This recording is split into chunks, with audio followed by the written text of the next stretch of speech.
안녕하세요. 여러분들에게 아주 기가 막힌 사연을 소개해드리고 싶은 마음에 한달음에 이곳으로 달려온 30대 여자입니다.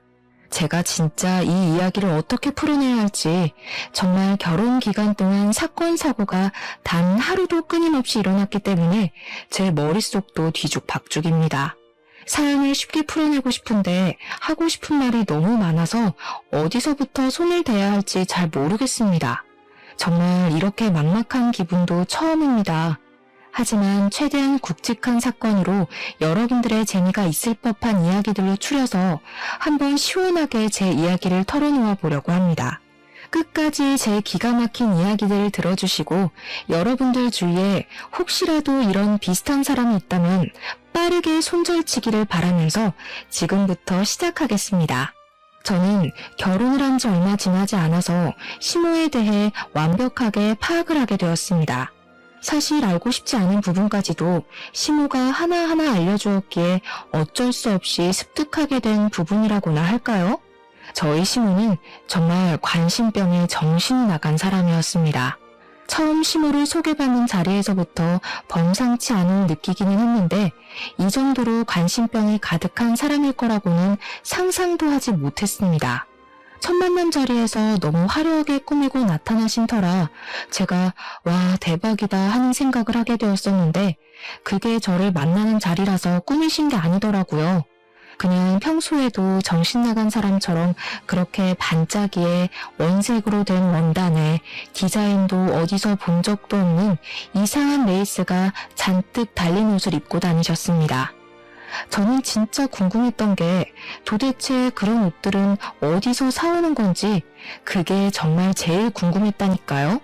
저는 아무리 찾아도 그런 옷을 구할 수가 없었거든요. 오죽하면 제가 밤무대 의상인가 싶어서 그런 의상을 파는 곳까지 샅샅이 찾아봤는데 우리 시모 옷의 퀄리티는 그보다 한 수 위였습니다. 남편과 연애를 한 지 2년쯤 지나서 결혼 이야기가 슬슬 나올 때 그런 시모를 마주치게 되었으니 당연히 저는 결혼을 해도 되는 건가 싶은 생각을 하게 되었습니다. 저런 시모와 함께 길이라도 걷는다는 걸 상상하니까 얼굴을 들고 다닐 수 없을 정도로 쪽팔림이 확 몰려왔거든요. 상상을 해보세요, 여러분. 핫핑크색 원피스에 주먹만한 큐빅들이 전체적으로 박혀있고 어깨뽕은 목까지 올라와 있는데 소매와 치마 끝단에는 파란 레이스가 달린 옷을요.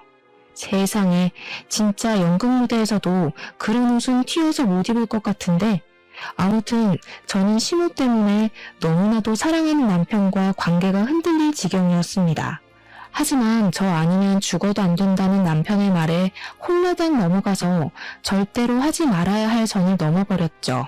네, 주변의 만류에도 불구하고 결혼을 하게 되었습니다. 친구들은 시모가 결혼식 날 새빨간 웨딩드레스라도 입고 나타나면 어쩌려고 그러냐 하면서 저를 놀려대곤 했습니다. 솔직히 저도 그런 걱정이 안 됐다면 거짓말입니다.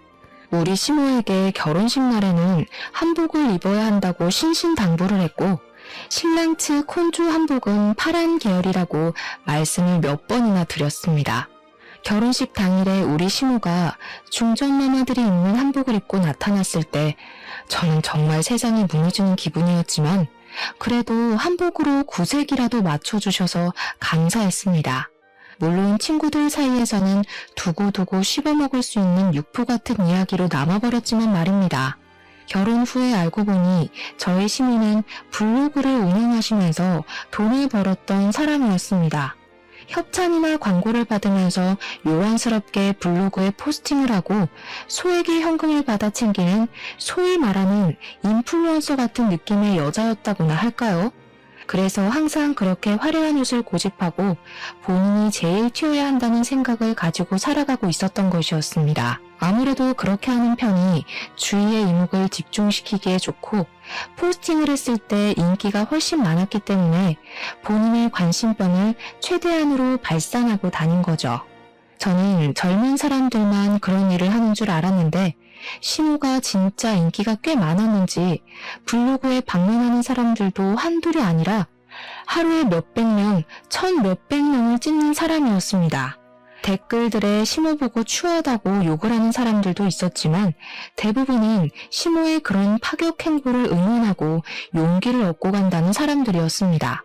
시모의 어깨는 나날이 치솟았는데 우리 시모에게 아주 큰 시련이 들이닥치게 되었습니다. 무분별하게 돈을 받고 아무 글이나 대충 써서 올리는 바람에 시모가 엄청나게 키워왔던 블로그가 재질을 먹고 영구적으로 사용할 수 없게 되어버린 것입니다. 그 뒤로 시모는 사이트에 전화를 하고 항의를 하고 블로그를 돌려달라고 있는 힘껏 떼를 쓰면서 매달렸지만 개인의 부탁을 그리 쉽게 들어주겠습니까? 당연히 시모는 아무것도 돌려받을 수 없었고 열이 받는다면서 전혀 다른 사이트에서 다시 한번 SNS 인플루언서 활동을 하기 시작했습니다. 워낙 시모가 특이한 행색을 하고 있다 보니까 사람들이 시모를 알아보고 모여들기 시작했고 방문자 수는 금방 되찾을 수 있게 되었습니다. 사람들이 몰려들었으니까 우리 시모가 무슨 짓을 또 했을까요? 네, 상상하시다시피 또 물건을 팔기 시작했습니다.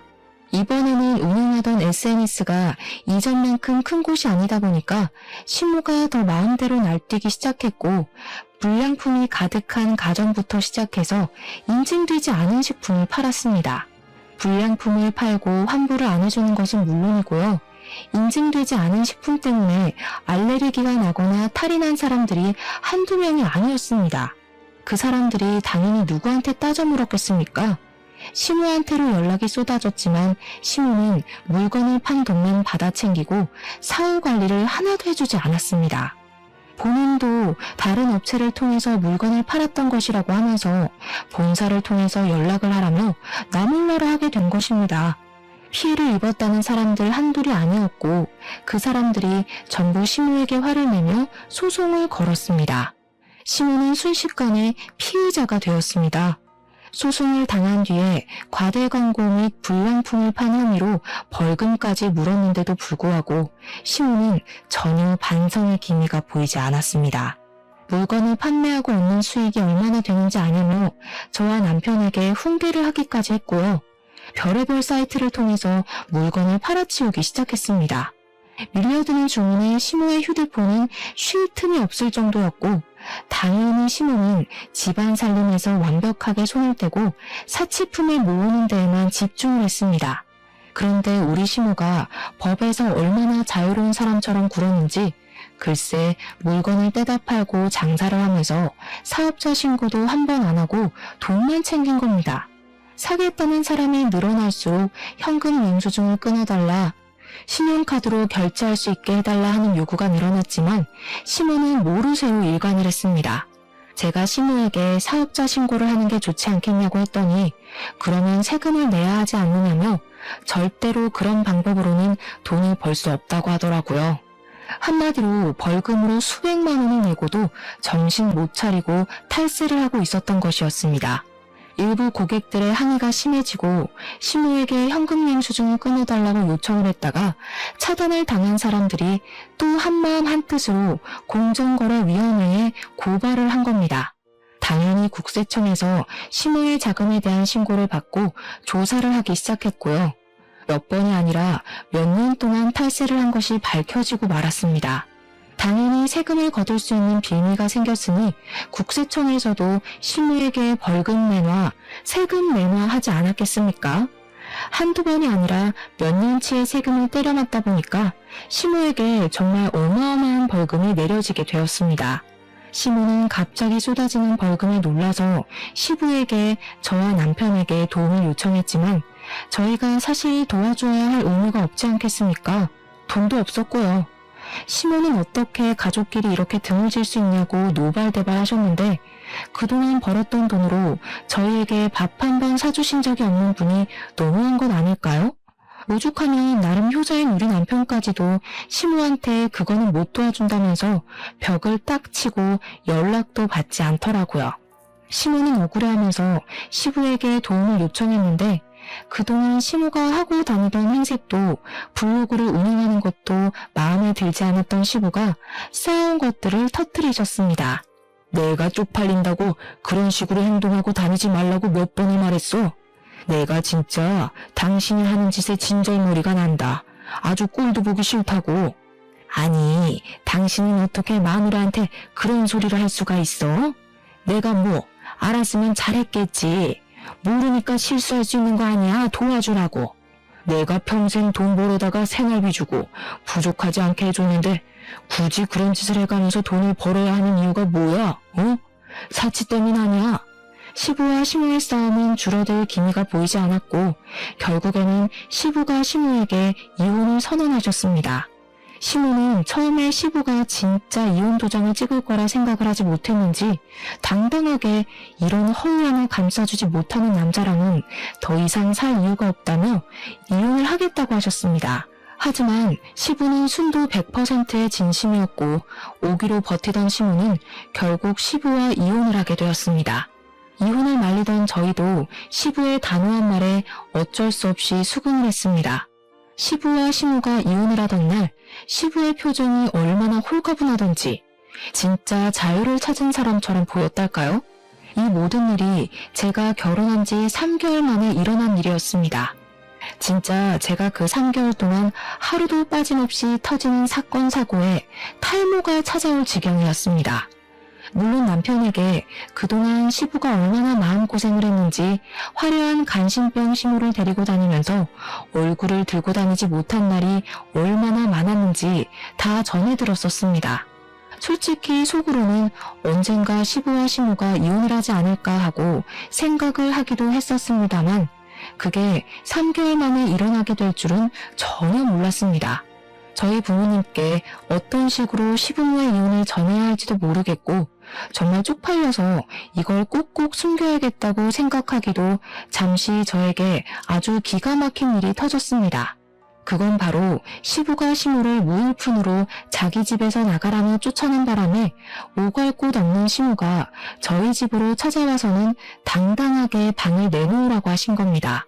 어느 날 갑자기 찾아온 시모는 저에게 재앙을 가져다 주었습니다. 도대체 그동안 벌었던 그 많은 돈들이 다 어디로 사라졌는지 궁금했다니까요.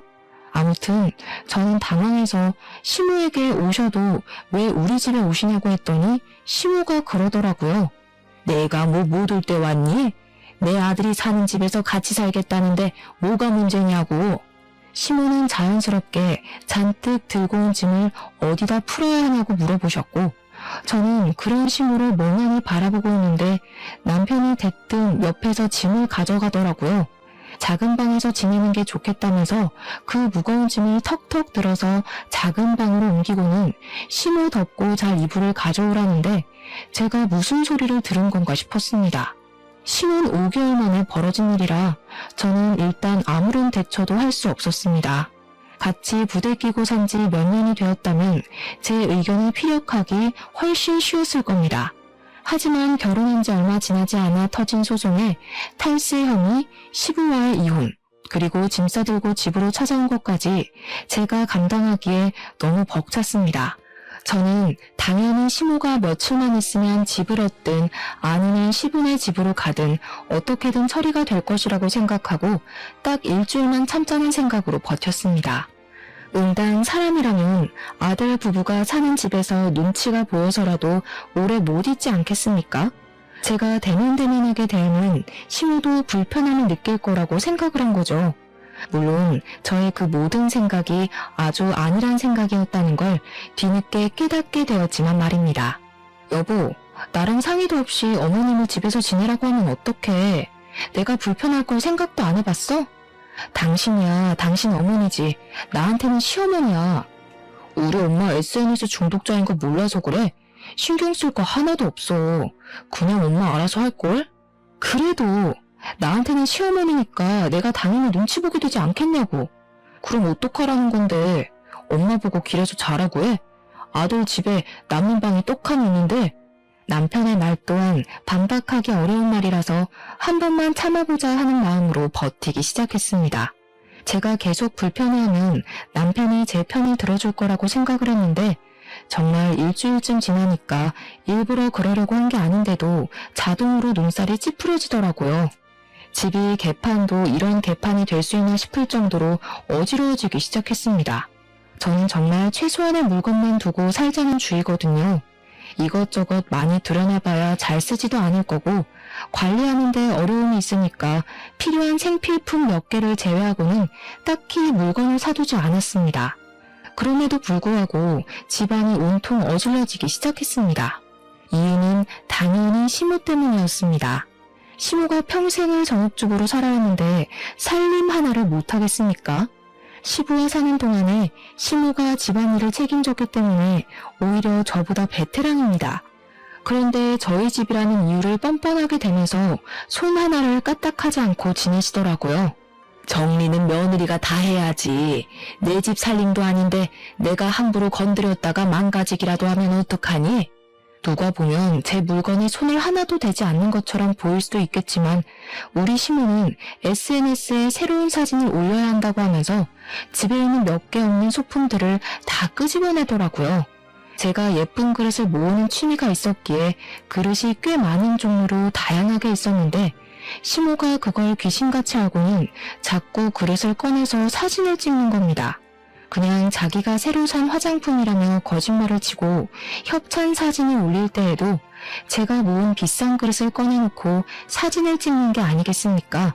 그릇이라는 게 싼 건 또 싸지만 비싼 건 진짜 헉소리나게 비싸지 않겠습니까? 다들 살림을 하시는 분들이시니 아실 거라고 믿습니다. 우리 시모는 보는 눈도 기가 막히지 비싸도 제일 비싼 그릇들만 꺼내서 사진을 찍고는 정리도 제대로 안 하고 그냥 널브러져 놓는 겁니다.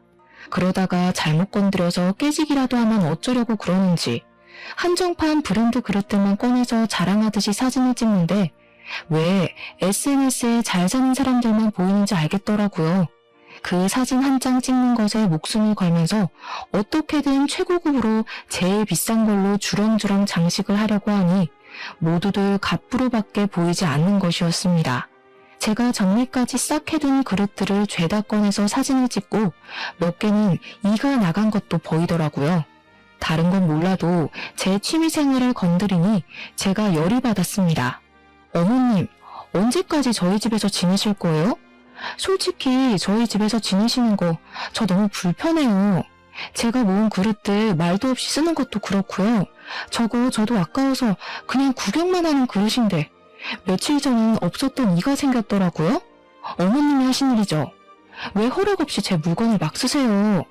예, 그거 좀 쓸 수도 있지. 너 내가 한 달에 버는 돈이 얼만 줄 아니? 저런 그릇들은 수두룩하게 사줄 수 있어. 걱정하지 마. 그럼 사주시고 말씀하시던가요. 어머님 SNS 활동도 활발하게 하시고 돈도 버시는 것 같던데 집은 언제 구해서 나가실 거예요? 그 말이 끝나기 무섭게 시모가 갑자기 엉엉 우시는 게 아니겠습니까? 저는 처음에 너무 당황스러웠습니다. 눈물만 뚝뚝 흘리시는 게 아니라 엉엉 소리를 내서 우셨거든요. 물론 그것 또한 자기가 불리한 상황이 들이닥치니 저절로 나오게 된 생활 연기라는 걸 나중에 알게 되었습니다. 그때는 꿈에도 몰랐었어요. 그게 연기인지. 시모는 바로 남편에게 전화를 걸어서 말도 안 되는 소리를 하며 저를 모함하기 시작하셨습니다. 그것도 제가 보는 앞에서 천연덕스럽게 없는 말을 지어내시더라고요. 예, 아들아. 며느리가 글쎄 나한테 집에서 나가란다. 내가 갈 곳이 어디 있다고 나를 내쫓는 거라니? 아들이랑도 상의된 내용인 거 맞지? 뭐? 며느리 혼자 독단적으로 결정을 한 거라고? 아이고, 내가 서러워서 살겠나? 나가 죽어야지. 그날 저녁에 퇴근하려고 돌아온 남편이 저를 붙잡고 성질을 팍팍 부리는 겁니다. 그도 그럴 것이 시모가 틈만 나면 남편에게 전화를 걸어서 며느리가 나를 내쫓는단다, 나보고 나가란단다, 나는 어디서 먹고 자냐면서 난리를 쳤거든요. 우리 엄마 보고 집 나가서 살라고 했어? 어떻게 우리 엄마한테 그런 소리를 할 수 있냐? 우리 엄마가 불쌍하지도 않아? 돈도 잘 버시는 것 같은데 집 언제 구하실 거냐고 물어본 거야. 나가라고 한 적 없어. 그리고 불쌍? 눈치 보면서 하루 종일 집 치우는 나는 안 불쌍하니? 너한테나 너네 엄마지. 우리 엄마가 만약 이런 상황이었으면 사위 눈치 보여서 집에 찾아오지도 않았을 거야. 남편과 제가 냉전을 하게 되면서 시모는 제가 한풀 꺾인 것이라고 생각을 했는지 더욱더 날뛰어다니기 시작하셨습니다. 인플루언서 생활을 하면서 알게 된 친구들이 한둘이 아니더라고요. 그 친구들이랑 무슨 술을 그렇게 허구한 날 마셔대는 건지 아들 집에서 산다는 자각이 없으신 것 같았습니다. 술을 마시고 뭐 밤 10시, 11시에 들어오면 저도 시모가 스트레스 풀려 나가는구나 하고 말겠죠. 근데 매번 새벽 2, 3시에 들어오시는 게 아니겠습니까? 도대체 친구분들도 뭘 하시는 분들인 건지 그 시간이 되도록 집 밖에 싸돌아다닌다는 게 말이 됩니까? 그것도 나이도 지긋하신 분들이. 더 기가 막힌 건 말입니다. 우리 시모의 술버릇이 고성방가를 지르는 것이랍니다. 집에 와서 새벽 2, 3시에 샤워를 하면서 노래를 불러대는데 오죽하면 아파트 경비실에서 안내방송이 나오더라니까요. 새벽에 샤워를 하면서 노래를 부르는 일을 멈춰달라고 말입니다. 제가 남보기 부끄러워서 얼굴을 들고 다닐 수가 없었습니다. 정말.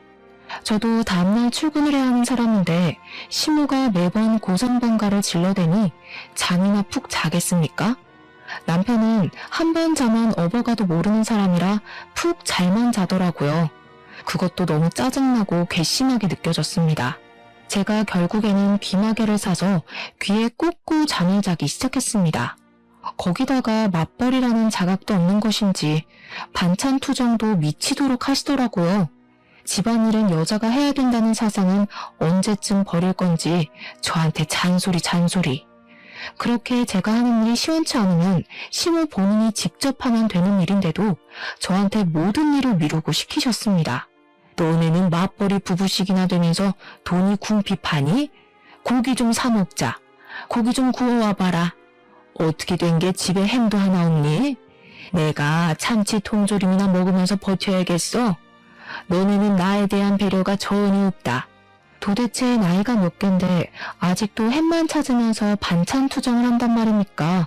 이런 시모와 수십 년을 함께 살았던 시부가 존경스럽게 느껴질 정도였습니다.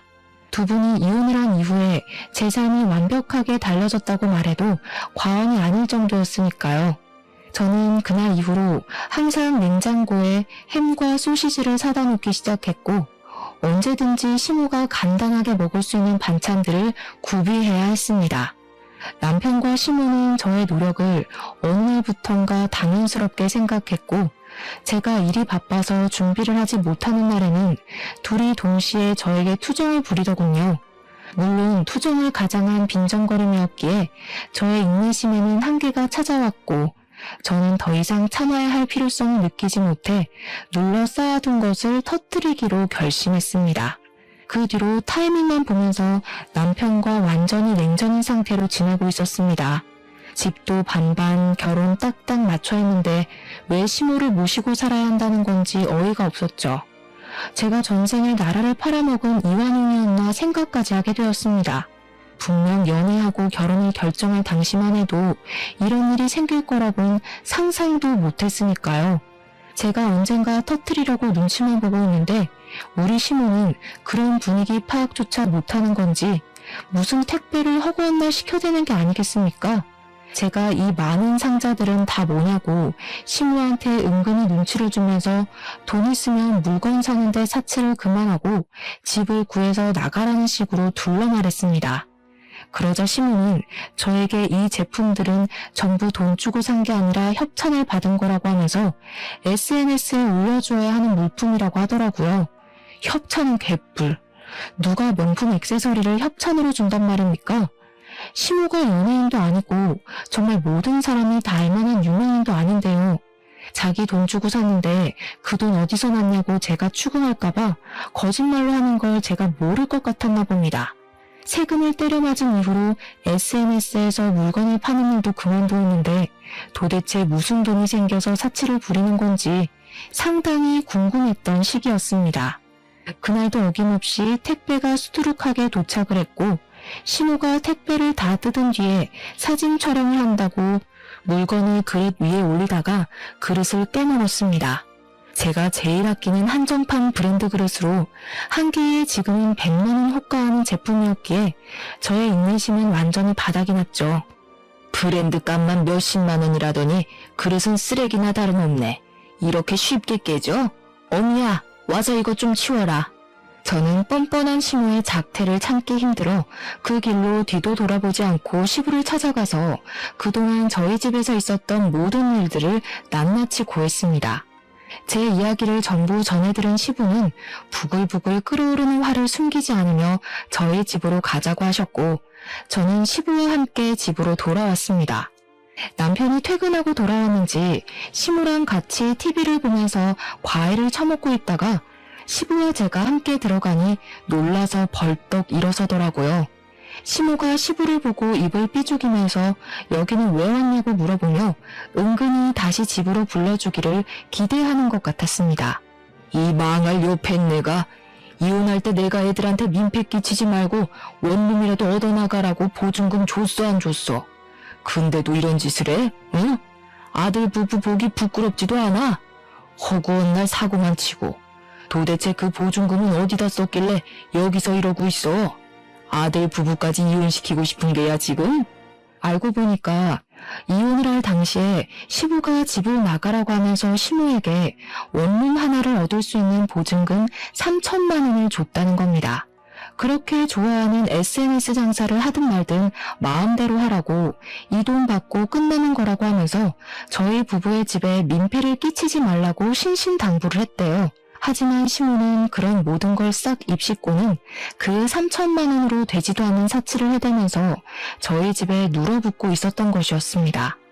시부가 저희 집에 와서 제가 앓던 속까지 시원하게 긁어주시는데 시모가 당황한 건지 뭔지 아무 말도 하지 않고 가만히 있더라고요.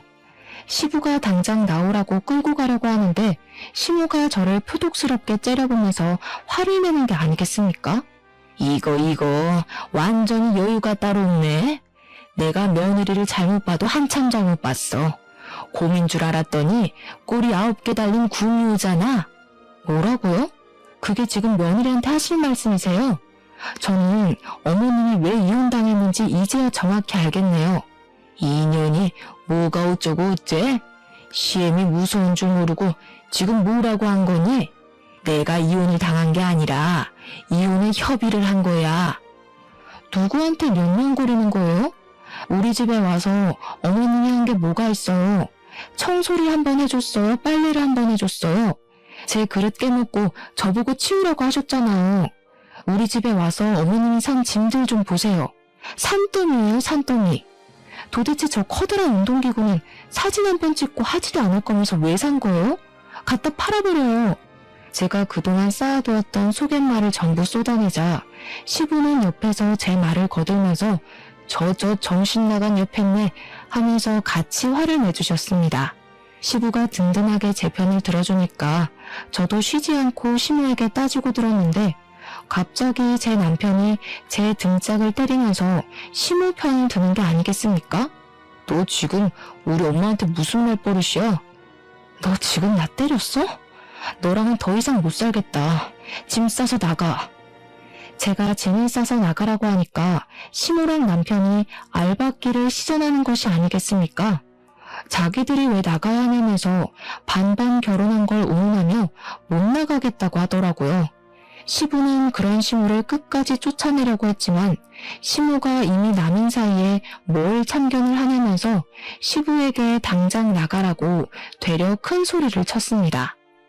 화가 머리끝까지 난 시부는 시모와 실랑이를 벌이다가 결국 화를 참지 못하시고 먼저 시댁으로 돌아가셨고요. 저는 2대1의 싸움을 시작했습니다. 남편과 저는 네가 나가라, 아니다 네가 나가야 된다 하면서 싸우다가 결국 의견을 좁히지 못했습니다. 나는 둘이고 너는 혼자니까 네가 나가. 친정에 가면 되잖아. 반반 결혼했는데 내가 왜 나가? 아버님이 어머님한테 준 돈으로 원룸 얻어서 나가. 한참을 싸우다가 서로 지고 싶지 않고 억울하고 싶지 않은 마음에 완벽하게 집을 반으로 갈라서 생활하기로 협의를 보았습니다. 안방은 제가 쓰고 안방 화장실도 제가 쓰기로 했습니다. 거울 화장실이랑 작은 방 2개는 남편과 시모가 쓰는 것으로 협의를 보았습니다. 거실 소파도 딱 반, 부엌도 딱 반으로 갈라서 쓰기 시작하고 네 물건이다 내 물건이다 하나하나 따지면서 시끄럽게 살기 시작했습니다. 저는 오히려 편하더라고요. 밥도 제가 먹을 것만 딱딱 준비하면 되고 제 물건을 아무도 건드리지 않으니 오히려 정리할 게 별로 없어서 좋았습니다. 그렇게 말도 안 되는 냉전 상태로 버티기를 3주쯤 지났을 때였습니다. 잠깐 편의점에 갔다가 집에 돌아갔는데 시모가 제 화장실에서 뭔가를 들고 나오는 게 아니겠습니까? 꼬투리 잡을 게 생겼다 싶어서 달려가 시모 손을 확 잡아챘더니 글쎄 손바닥에 제가 아껴 쓰는 엄청 비싼 헤어 트리트먼트 한 덩어리가 있지 않겠습니까? 얼마나 어이가 없던지. 그렇게 사치를 즐기면서 헤어 트리트먼트 살 돈은 없는 건지 싶어서 제가 비웃음을 피식 흘렸습니다. 제가 손바닥에 짜낸 트리트먼트를 덜어내고 짜증나서 제 맨머리에 발라버렸더니 시모가 기겁을 하면서 부들부들 떨더라고요. 제가 그렇게까지 치사하게 굴 줄 몰랐던 건지 시모가 어이없어 하는데 그 표정이 너무 웃겨서 진짜 통쾌할 지경이었다니까요. 제 물건에 함부로 건드리지 마시죠. 언제 남이 될지도 모르는 사이에 말하는 싹수하고는 그렇게 치사하게 굴다가는 대머리 된다. 그건 어머님이 더 걱정하셔야 할 것 같은데 저 머리숱 엄청 많아서 괜찮아요. 그리고 제가 치사하게 된 이유를 생각해 보시면 좋겠네요. 그 뒤로 일부러 저 보란 듯이 집에서 고기를 구워 먹지를 않나 둘이 외식을 하고 오지를 않나 진짜 짜증나게 굴더라고요. 참다 제가 더 이상은 이렇게 사는 게 아닌 것 같다는 생각이 들어서 남편에게 이혼을 하자고 이혼 서류를 들이밀었습니다. 제가 막상 이혼을 하자고 하니까 갑자기 남편이 그건 아닌 것 같다면서 저를 말리려고 들더라고요. 아니긴 뭐가 아니야? 이렇게 사느니 그냥 이혼하는 게 낫지. 이 정도면 네가 숙이고 들어와야 정상 아니야? 진짜 독하다 독해. 나도 할 만큼 하고 참을 만큼 참았어. 도대체 자기가 한 일이 뭐가 있다고 집에서 저 보란 듯이 고기만 구워 먹던 놈이 뭘 참았다는 건지 어이가 없었습니다. 이혼을 하자고 선언한 이후에 저희는 눈도 마주치지 않게 되었는데 우리 관심병 말기 환자인 시모가 글쎄 SNS에 요즘 유행하는 거라며 강아지를 하나 데려온 게 아니겠습니까? 요즘 뭐 반려동물을 데리고 키우는 모습을 보여줘야 댓글이나 조회수가 늘어난다고요. 책임도 지지 못할 강아지를 키우겠다는 겁니다. 저 진짜 졸도해버리는 줄 알았습니다. 갑자기 개를 키우겠다고 하니까 당연히 정신 나가지 않겠습니까? 거기다가 이 개가 시모를 닮아도 쏙 빼닮은 겁니다. 조금만 해가지고 이를 드러내면서 하루 종일을 컹컹 짖어대는데 더 이상은 못 살겠다 도망가자 싶었습니다. 하지만 여러분, 제가 이대로 그냥 도망가면 되겠습니까? 최고의 복수를 하고 뒤도 돌아보지 않고 떠나기로 결심했습니다. 저는 고민 끝에 어떤 복수를 할까 생각하다가 언젠가 전해 들었던 반려동물로 부부싸움을 했다는 사연을 떠올리게 되었습니다. 그 사연으로 말할 것 같으면 남편이 거미랑 뱀 이런 걸 키워서 와이프랑 이혼을 하게 된 이야기로 기억하고 있었는데 저도 뱀이나 거미를 키워야겠다고 마음을 먹은 것입니다. 그래서 파충류들을 파는 전문숍에 가서 둘러보는데 제가 또 그런 걸 별로 안 좋아해서 그런지 미치도록 징그러워서 엄두가 안 나더라고요. 거기다가 먹이도 벌레랑 개구리 같은 걸 좋아한다고 하는데 제가 또 벌레를 엄청나게 무서워하거든요. 그래서 뱀이랑 거미를 포기를 하게 되었습니다. 한번 입양을 하면 평생을 키워야 하는데 제가 뱀과 거미를 책임질 자신이 없었습니다. 펫숍 직원분이랑 엄청나게 머리를 맞대고 고민을 한 결과 바로 앵무새를 키우기로 결정을 내렸습니다. 직원분께서 추천을 해주셨는데 앵무새가 똑똑하기도 엄청 똑똑하고 말도 잘하고 시키는 것도 반복 학습을 하다 보면 잘 해낸다고 하는 게 아니겠습니까? 머릿속에 앵무새와 함께 사는 그림이 마구마구 그려지면서 제대로 된 복수를 할 수 있을 것 같다는 생각이 들었습니다. 앵무새를 입양한 이후 방에서 혼자 앵무새에게 시모의 사진을 보여주면서 말을 연습시켰습니다. 처음에는 제대로 해내지 못하던 앵무새가 글쎄 3일이 딱 지나니까 시모 사진만 봐도 큰 소리로 욕을 하기 시작하더라고요. 그래서 보란듯이 거실 제 소파 자리 옆에다가 앵무새의 집을 설치했습니다.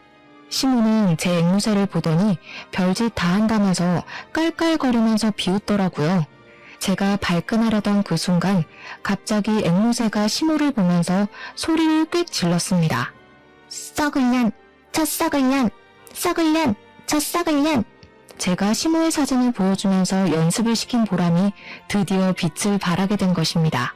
앵무새가 시모를 향해서 고개를 까딱이며 썩을년 썩을년 하니까 시모의 표정이 딱딱하게 굳어서는 앵무새한테 저게 지금 뭐라고 하는 거냐며 분노를 금치 못하더라고요. 제가 썩을년이라고 할 때마다 간식을 주었더니 저에게 간식을 달라고 날갯짓을 하는데 어찌나 속이 시원하고 귀엽던지 바로 앵무새에게 간식을 전해주면서 시모에게 웃으면서 말했죠. 동물도 원래 좋은 사람, 나쁜 사람 구별한다고 하잖아요. 그 이후에 또 사이다 같은 일이 펼쳐졌습니다. 저희 시모가 약간 탈모가 있으시거든요. 그래서 제 헤어 트리트먼트도 몰래 가져다 쓴 거였고요. 하지만 유전자의 힘이 워낙 강하지 않겠습니까? 저희 남편 또한 탈모의 증상이 서서히 나타나고 있었고 앞머리부터 벗겨지기 시작하더라고요. 30대 후반의 나이가 되니까 바닥에 떨어지는 머리카락의 양도 늘어나고 M자 탈모가 눈에 띄게 진행이 되고 있어서 남편은 병원에서 탈모약을 처방받아서 먹고 있었습니다. 물론 저는 그 사실을 다 알고 있었으니 남편이 예민하게 생각하는 머리카락을 가지고 복수를 해야겠다 결심을 했습니다. 일부러 남편이 퇴근하는 시간에 맞춰서 앵무새를 집안에 풀어다 놓았고 이번에도 역시 간식을 주면서 남편의 머리채를 뜯는 연습을 시켰습니다. 말을 하는 것보다 행동을 가르치는 게 훨씬 오래 걸리긴 했지만 노력하는 자는 빛을 발한다고 하지 않았겠습니까?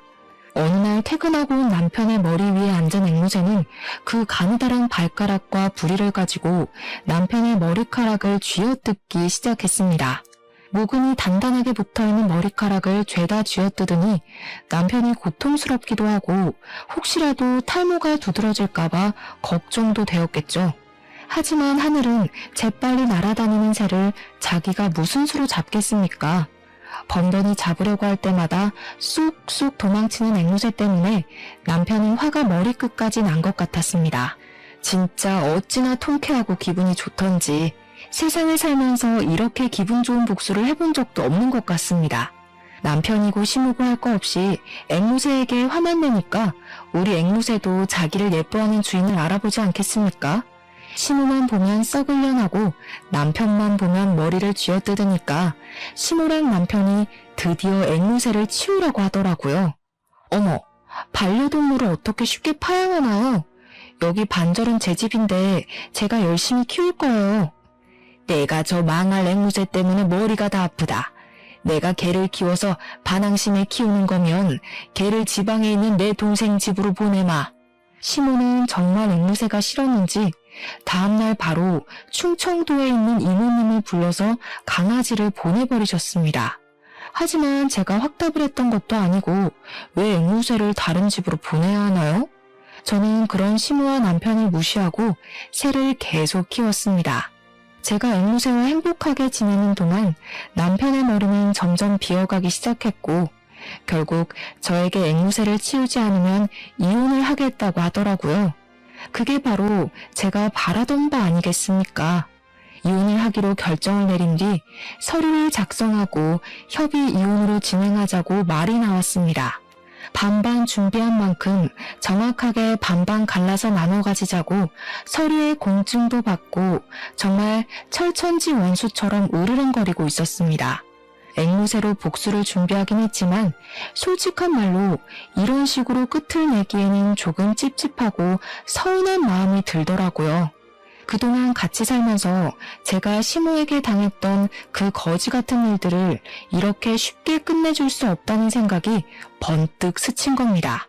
저는 바로 인터넷에 글을 올렸습니다. 어떤 글이냐고요?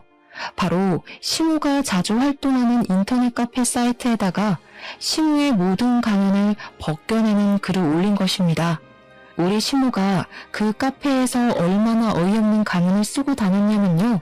매번 사치품들을 올려대고 사진으로 온갖 보정을 다하면서 자기가 대기업 사모님인 것처럼 행동하던 곳이었습니다. 시모의 추종자들도 꽤 많았는데 시모가 글을 한번 올리면 언니 대박이에요, 언니 멋있어요, 언니 같은 사람이 되고 싶어요 하는 댓글이 달렸습니다. 저는 당연히 우리 시모의 추악한 본 모습을 보여주겠다는 일념 하나로 엄청나게 상세한 저격글을 올렸습니다. 우리 시모 아이디 땡땡동 사모님을 고발합니다 라는 제목으로 글을 올렸더니 게시한 지 30분도 되지 않아서 몇백 명이 있더라고요. 우리 시모를 고발합니다.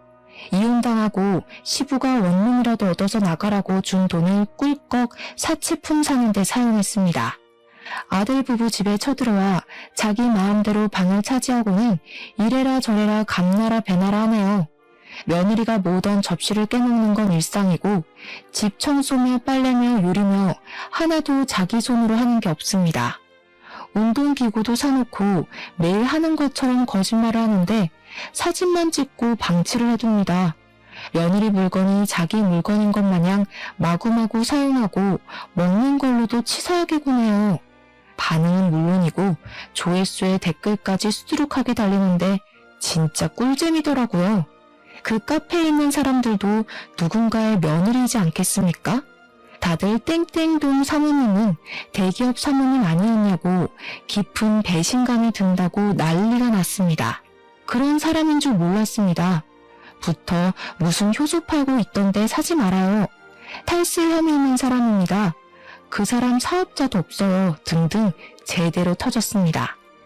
시모는 그 글로 인해서 인터넷 카페에서 추방을 당하게 되었고 저에게 명예훼손으로 신고를 하겠다고 노발대발했습니다. 마음대로 하세요 어머님. 어머님 탈세 맞잖아요? 제가 공익을 위해 제보를 한 건데 뭘. 벌금 나와봐야 얼마 안 나와요. 마음대로 하세요. 거기다가 그 글이 쑥쑥 퍼져 남편의 회사에서도 꽤 이슈가 되었나 보더라고요. 저는 은근슬쩍 남편 회사 인트라넷 게시판에도 그 글을 올렸습니다. 약간의 내용을 수정해서 그 글의 주인공이 우리 남편의 어머니라는 것을 알아볼 수 있게 말입니다. 슬쩍 남편이 제 편을 들지 않았던 것까지 추가를 하니 우리 남편 이미지도 완전히 나락으로 떨어졌습니다. 속 시원한 복수를 하고 나서 저에게 달려드는 그 둘을 완벽하게 제지하고 저는 이혼을 했으며 정확하게 반반 나눠 재산을 챙겼습니다. 시모랑 남편은 그 반을 가지고 어디서 뭐라고 사는지 모르겠지만 이제 분풀이할 대상도 없고 부려먹을 대상도 없으니 둘이 치고받고 싸우겠죠. 똑같은 모자 관계에는 틀림없으니 오래오래 행복하진 못할 것 같습니다. 저는 솔로가 되어 요즘 제가 하고 싶은 거 다 하고 먹고 싶은 거 다 해먹으면서 행복하게 살고 있습니다. 자유라는 게 이렇게도 기분 좋은 것이더라고요. 이혼한 거 하나도 후회되지 않습니다. 앞으로도 제 인생 잘 밝히며 살도록 하겠습니다. 감사합니다.